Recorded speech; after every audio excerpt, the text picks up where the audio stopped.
If you're looking for a smartphone with a great design, great display, great camera and a simple UI, hear me out, the Nokia 7.1 offers just that.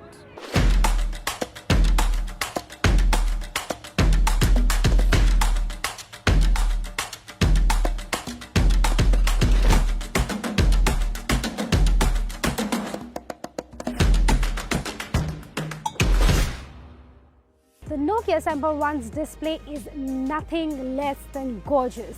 It offers bright colors, a 19:9 aspect ratio and support for HDR10 playback.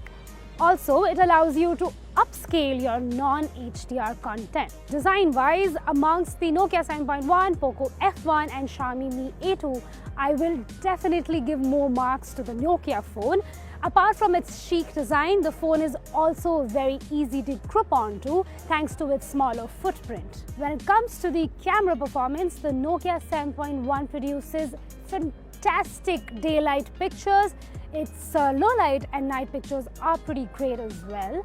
This phone also has a live bokeh mode which lets you adjust the depth effect in your pictures in real time. Then the Nokia 7.1 also has a bokeh mode which we've been seeing on a lot of Nokia phones. The front camera of the Nokia 7.1 is also pretty nice. The performance of the Nokia 7.1 was actually pretty good. The apps did not crash, the gaming was pretty smooth. The Nokia 7.1 has a 5.84-inch display inside. It has Snapdragon 636 chipset, 4GB of RAM, 64GB of storage, which you can expand up to 400GB using a micro SD card.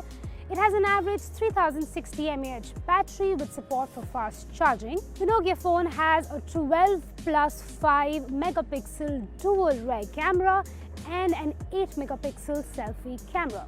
This was my review of the Nokia 7.1. Thank you.